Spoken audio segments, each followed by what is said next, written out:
Hello mga kaibigan, mapagpalang bagong taon sa inyong lahat. Ngayon ang simula ng taon 2025.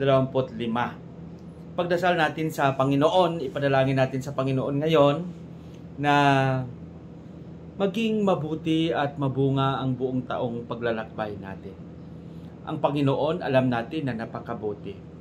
At sa araw na ito, ang ating pagdiriwang ay ang pagkilala kay Maria bilang ina ng Diyos. At sa kanyang pagiging ina, makita natin na talagang hindi niya pinabayaan ang kanyang anak. Kahit alam natin na si Jesus ay Diyos at si Maria ay ina ni Jesus sa makataong kalagayan in his human nature. Pero hindi ibig sabihin na si Jesus ay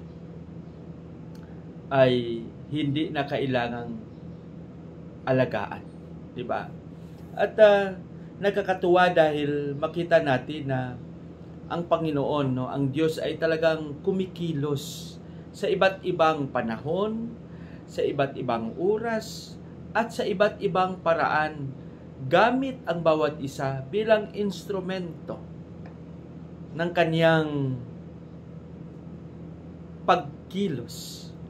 Kaya nga, si Maria ay ginamit din na instrumento ng Diyos sa kanyang anak na nagkakatawang tao. Sana tayo sa buong taong ito ay ialay natin ang ating sarili na maging instrumento ng kapangyarihan na patuloy na kumikilos, kapangyarihan ng kabutihan,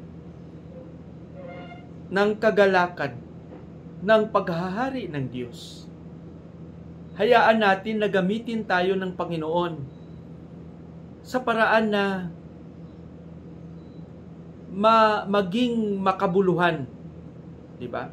Sa paraan na makakaya natin. Ipagdasal natin na sana magkaisa na tayo. Ang mga pamilyang nagkahiwa-hiwalay dahil sa kung ano-anong mga interes ng magkakapatid, interes ng mga magulang, ay magkaroon na ng kahusayan, ng kapanatagan, ng pagkakilanlan, ang kahalagahan ng relasyon sa bawat isa.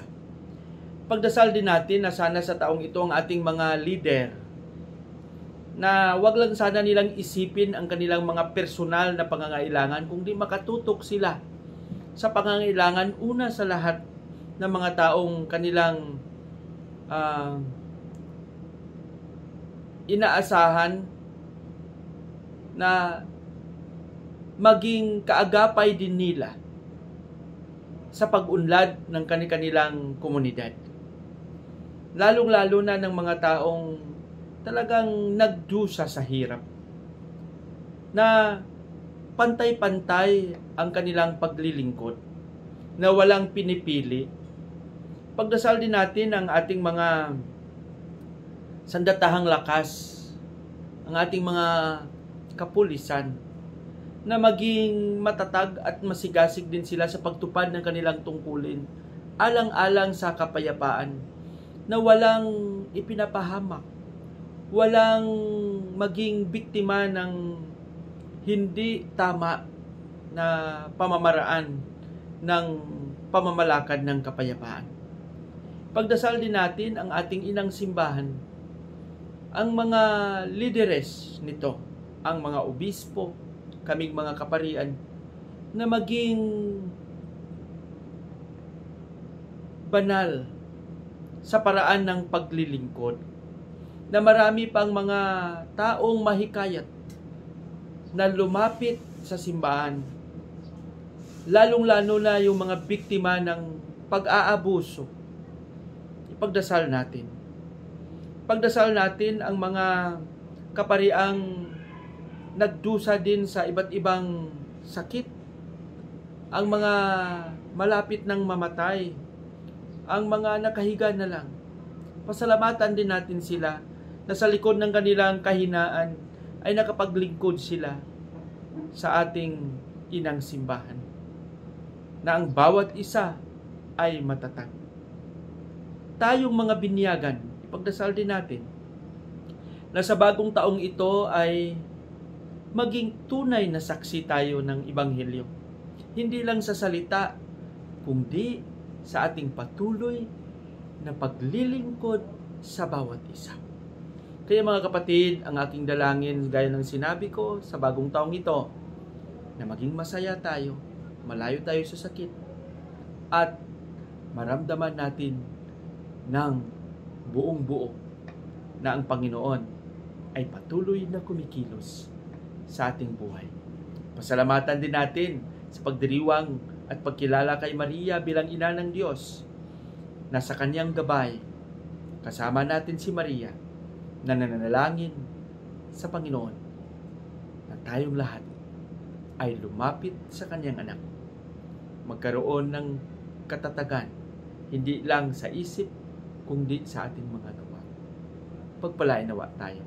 Narito na naman ang iyong lingkod, Father Bob. Sa ating panalangin, Panginoong Hesus, maraming salamat sa iyong biyaya.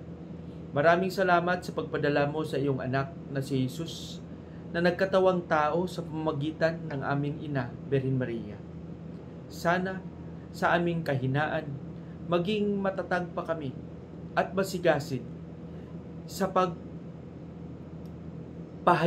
ng mabuting balita, na maging matapang kami at magkaroon ng panindigan na